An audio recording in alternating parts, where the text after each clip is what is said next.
kasi nga gagamitin natin yan doon sa niyog na kinayod. Ilalagay natin yan sa niyog na kinayod para nga yung niyog ay maging sunog. Yung para diretso na sa labas. Pero hanggang dito guys, pag may dumadaan, tinitingnan talaga ako ng mga people kasi nga parang na-curious ba sila sa aking ginagawa? Bakit umuusok yung aking inihipan? Ay, gana nga ni Lola ng piniga hanggang nga makuha natin yung katas. Ayan. Alam ko saya nga, ayan, inayos na ni Lola yan, ginaganyan niya. Sabi ni Lola, ilagay daw dyan sa gitna para maglasa yung tanlad. Ayan, nilaro-laro ko rito yung si Bulilit. Ayan, yung pasaway kong pinsa na sobrang pasaway. At ayan, kinilit ko na nga si Bulilit dyan. Tuwang-tuwa naman siya. Grabe, oh, tingnan mo naman. Sarap.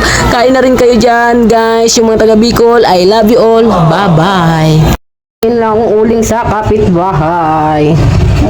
At inanda ko na rin yung sibuyas, bawang at iba pang sangkap na gagamitin natin sa pagluluto. Ayan, kinuha ko na nga yung uling at yan, pinaapuyan ko na yung uling natin kasi nga gagamitin natin yan doon sa niyog na kinayod. Ilalagay natin yan sa niyog na kinayod para nga yung niyog ay maging sunog. Yung luto po yan sa amin sa probinsya, sa Bicol. So napakasarap niyan, paborito ko yan. Isa yan sa nire-request ko sa aking papa pag umuwi ako sa probinsya. Sinipit ko nga guys yung uling kasi nga pag nawakan ko yan, ako napakasakit ko yan So ayan guys, inihipang ko na siya kasi sobrang excited ko na talaga. So ito ang manok na native, dala ni ng aking lola kasi nga pumunta siya rito sa amin ni Lablab. So nagpadala yung aking papa ng native na manok kasi nga alam niya talaga na paborito ko yung native na manok. Yun lagi ang nire-request ko pag ako'y umuwi ng probinsya.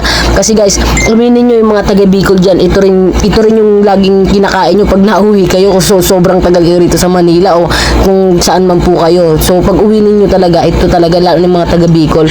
Nako, alam ko ito yung nire-request nyong isa sa paborito nating pagkain. So, ayan, lumabas na nga ako dyan sa labas kasi dyan ko na inihipan kasi nga sa loob baka mamaya magreklamo yung aking kapitbahay. Dito na nga ako sa labas guys, nag-ihip kasi nga parang yung usok ay yarn para diretso na sa labas. Pero hanggang dito guys, pag may dumadaan, tinitingnan talaga ako ng mga people kasi nga parang na-curious ba sila sa aking ginagawa? Bakit umuusok yung aking inihipan? Ayan.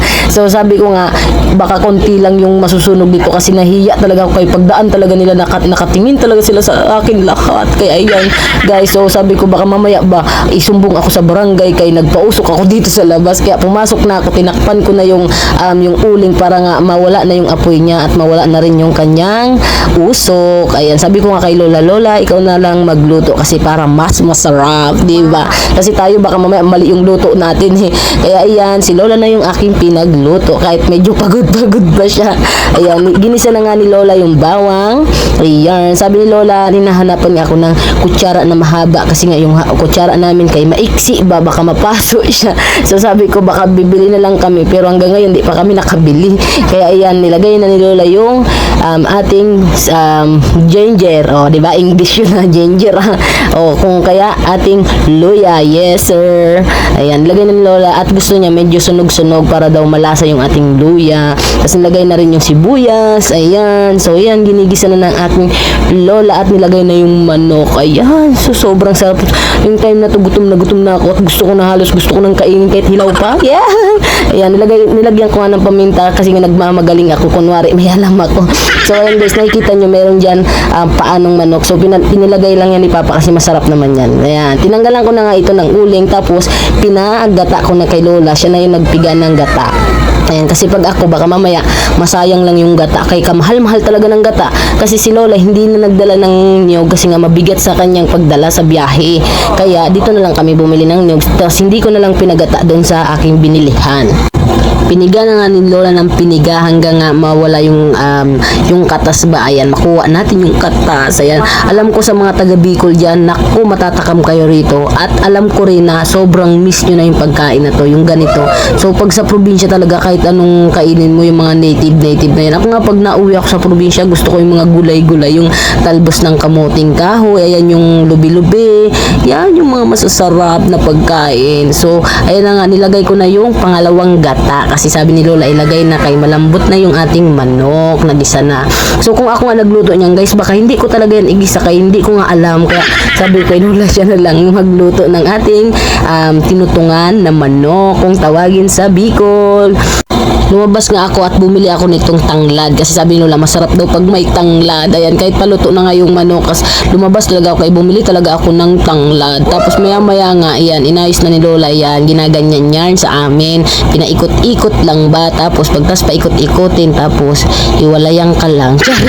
So yan, pinaikot-ikot ni Lola, tapos tinali, tapos pinalagay dyan sa may gitna kasi sabi ni Lola ilagay daw dyan sa gitna para maglasa yung tanlad. Ayan, inano rin ni Lola, pinitpit din yung tanlad para nga mabango. So ayan, sabi ni Lola takpan ko daw ng mga manok para nga yung tanlad ay maluto din at mga moy dun sa ating niluluto. Ayan, hanggang habang inaano ko, hinahalo ko siya guys, sobrang bango na, parang gusto ko nang kumain. Ayan, yung pag maya nga nilagay ko na yung unang gata na ginawa ni Lola. So kasi malapit na yan maluto, grabe, sobrang excited ko na talaga nung time na ito, grabe yan. Yung tiyan ko talaga yung nakulo-kulo na talaga ba. Ayan, pinalagay uli ni Lola dyan sa may ilalim para daw ba makumulo din yung yung tanlad. Yes. So sino guys ang nagluluto nito? Comment kayo kasi nga alam ko yung mga taga Bicol alam nila to. So siguro yung mga hindi taga Bicol baka nagluluto rin ito, di ba? Hindi naman lahat ng taga Bicol lang kasi yung iba alam din siguro tong luto na to, yung tinutungan ng manok. So ayan, thank you pala kay Father Earth na nagpadala ng native na manok, at thank you kay Lola kasi nga may mga dala silang mais, may dala silang kamote, may dala silang saging. Ayan, kasi sobrang mahal ng saging dito, sobrang mahal ng bilihin dito sa palengke. Kaya thank you, may dala sila Lola ng food. So ayan, nilaro-laro ko rito yung si Bulilit. Ayan, yung pasaway kong pinsa na sobrang pasaway, at ayan yung kapatid ko rin na bunso, diba? So andito sila, napaka-sweet nito ni Bulilit, pero nga lang siya ay makulit. Ayan. So napakapugi naman, kaya pagkapagod ka kung ito makikita mo sa loob ng bahay nyo, nako, na mawala talaga ang pagod mo, diba? Kamukha ko, pati yung ilong, kamukha ng ilong ko, diba? So sino mas pugi sa amin? Siyempre siya. kasi tayo hindi na tayo pugi, tayo na ay maganda, Charis. So yan, kiniliti ko na nga si Bulilit dyan, tuwang-tuwa naman siya, grabe. Tingnan mo naman yung tuwang-tuwa, yan, na bata na yan. Binalikan ko na nga yung aking niluluto, kay maya-maya na kami magkulitan ni Bulilit, kay mamaya ay bukas uwi pa siya sa Pasig, punta na siya kay daddy niya, ay kay papa niya, kay hindi tayo mayaman, magdadi-dadi tayo. So yan, ninalo-halo ko na yung ating tinutungan na manok. Grabe, sabi nga ng lola ko, malapit na yan maluto, kaya maya-maya nga guys, pinaahon na sa akin at luto na. Wow, grabe, napakasarap. Kain na rin kayo dyan guys, yung mga taga Bicol. I love you all. Bye bye.